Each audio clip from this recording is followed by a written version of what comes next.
Assalamualaikum warahmatullahi wabarakatuh. Halo, saya Kalifanisa Tripertiwi dari jurusan Hukum Tata Negara kelas C semester 4. Kali ini saya akan membahas materi filsafat hukum Islam dengan dosen pengampu Bapak Hervin Yogi Pradipta MHI. Materi yang akan saya bahas kali ini berjudul Pembaruan Hukum Islam dan Tujuannya. Materi tersebut berisikan tentang pengertian pembaruan hukum Islam, pengertian ijtihad, dan tujuan pembaruan hukum Islam. Yang pertama yaitu pengertian pembaruan hukum Islam. Pembaruan hukum Islam terdiri dari dua kata, yaitu pembaruan yang berarti modernisasi atau suatu upaya yang dilakukan untuk mengadakan atau menciptakan suatu yang baru. Hukum Islam yakni kumpulan atau koleksi daya upaya para fuqaha dalam bentuk hasil pemikiran untuk menerapkan syariat berdasarkan kebutuhan masyarakat. Dalam hal ini, hukum Islam sama dengan fikih, bukan syariat. Pembaruan hukum Islam berarti gerakan ijtihad untuk menetapkan ketentuan hukum yang mampu menjawab permasalahan dan perkembangan baru yang ditimbulkan oleh kemajuan ilmu, pengetahuan, dan teknologi modern, baik menetapkan hukum terhadap masalah baru untuk menggantikan ketentuan hukum lama yang tidak sesuai lagi dengan keadaan dan kemaslahatan manusia masa sekarang. Yang dimaksud dengan ketentuan hukum di sini adalah ketentuan hukum Islam kategori fikih yang merupakan hasil ijtihad para ulama, bukan ketentuan hukum Islam kategori syariat. Selanjutnya, pengertian ijtihad. Ijtihad adalah salah satu wacana dalam pembaruan. Secara terminologi, ijtihad adalah menggerakkan seluruh kemampuan dan usaha dalam mencari hukum syariat. Kata ijtihad hanya digunakan pada usaha yang memerlukan penggerahan tenaga semaksimal mungkin demi sebuah tujuan.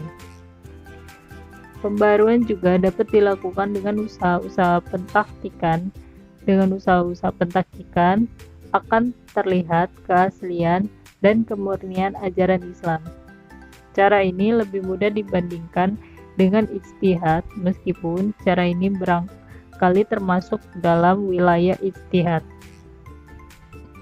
Dikatakan lebih mudah karena hanya mengoreksi sebuah pendapat. Akan lebih mudah lagi bila kita memiliki fasilitas tersebut. Gerakan mendobrak taklid dan menghidupkan kembali ijtihad untuk mengembangkan hukum Islam disebut gerakan pembaruan hukum Islam. Sebab gerakan itu untuk menetapkan ketentuan hukum yang mampu menjawab permasalahan dan perkembangan baru yang ditimbulkan oleh kemajuan ilmu pengetahuan dan teknologi modern. Menetapkan ketentuan hukum yang mampu menjawab permasalahan dan perkembangan baru itu mengandung dua unsur. Unsur yang pertama, menetapkan hukum terhadap masalah-masalah baru yang belum ada ketentuan hukumnya seperti bayi tabung.